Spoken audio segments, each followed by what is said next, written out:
You can be earning good money, saving when you can, doing everything right, and still feel like you're getting nowhere. And the frustrating part is, it's not just in your head. Most people don't fail to save because they earn too little. They fail because the money doesn't stay. And there's a specific stage where this happens over and over again, without people even realizing it. This channel looks at how money actually works in real life, not just the theory of it. And today we are going to look at something specific, which is why that first $10,000 is so hard to hold on to, even for people who are genuinely trying. Because here's the thing that tends to get overlooked. The obstacle is rarely income. Most people who struggle to save $10,000 have already earned far more than that. The money came in, it just didn't stay. So what is actually happening? The first thing worth understanding is that saving feels simple in concept and genuinely strange in practice. You earn money, you spend less than you earn, the balance grows. That is the whole model, which sounds straightforward until you actually try to hold a growing number in your account for any extended period of time. What tends to happen is that as the balance increases, so does the mental pressure around it. At $2,000, the money feels modest. At 6 or 7,000, something shifts. The money starts to feel significant enough to do something with, but not yet large enough to feel untouchable. That is a psychologically uncomfortable zone to sit in, and most people do not sit in it for long. The brain starts generating reasons. The car might need work, a trip comes up, something at home needs replacing, and each individual reason sounds perfectly sensible because in isolation it often is. That is the part nobody really mentions. The spending that drains savings rarely feels reckless in the moment. It feels reasonable. It feels like handling life. But in practice, what is happening is that a pattern has formed. Money builds up, pressure builds up, money gets spent, reset. And the cycle repeats without the person really noticing it as a cycle because each iteration looks different on the surface. Now, here's a reframe that might be useful. It is not really about discipline. It is more about how the money is mentally categorized.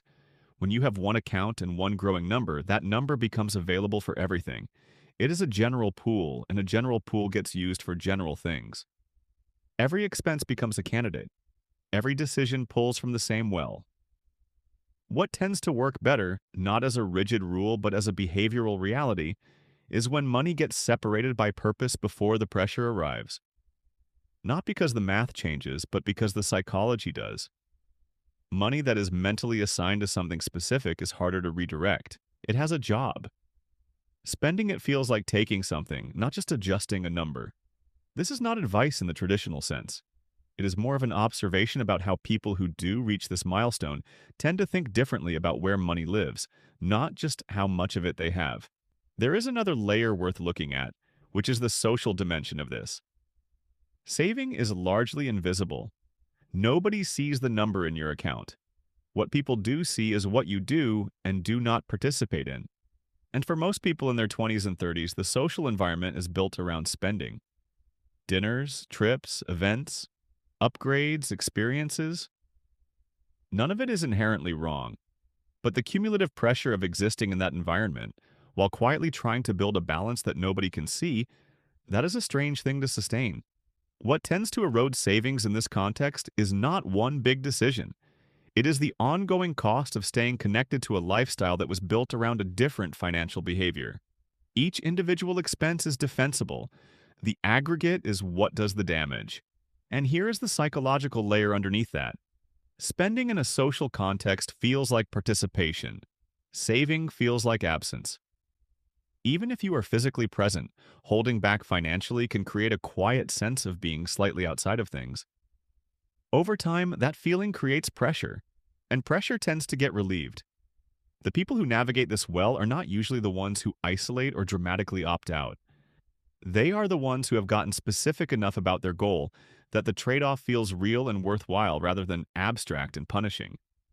When you know what the money is for, saying no to something else feels like a choice rather than a deprivation. That distinction matters more than most people expect. There is also something worth naming about what happens right before someone reaches a milestone like $10,000. The closer they get, the more reasons seem to appear to spend. This is not coincidence or bad luck. It is the proximity effect. Large available balances create a kind of psychological tension that gets resolved through spending. The mind wants to convert the abstract number into something concrete, something useful, something that justifies its existence. Understanding that this happens, and that it tends to happen most strongly in the final stretch, is useful. Because when it does, it can be recognized for what it is rather than mistaken for genuine necessity. And then there is the question of what the 10,000 is actually for.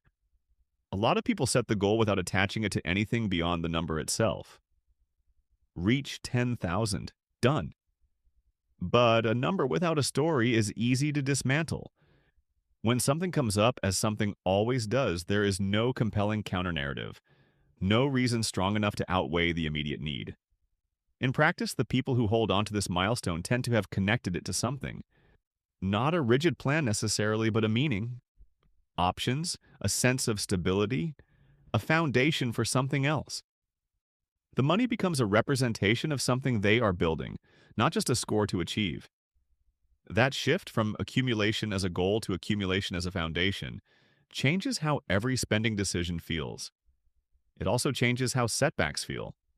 If you have saved 8,000 and spend 2 of it on something unavoidable, the question is whether you see yourself as someone who is still 6,000 ahead or someone who failed and has to start over. The math is identical. The experience of those two interpretations is completely different, and one of them tends to lead forward while the other tends to stop people entirely.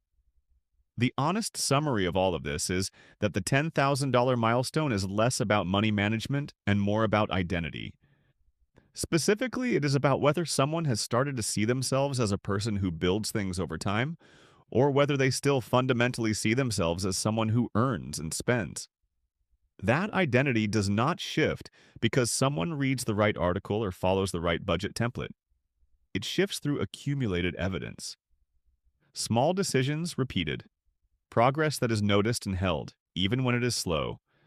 A growing sense that the behavior is not a temporary experiment, but a genuine reflection of who you are. The first 10,000 is hard because it is where that identity is still being formed. Every decision is both a financial choice and a vote for or against who you are becoming. That is a lot to carry, and most people are not even aware they are carrying it. If this helped you think about money a little differently, consider subscribing.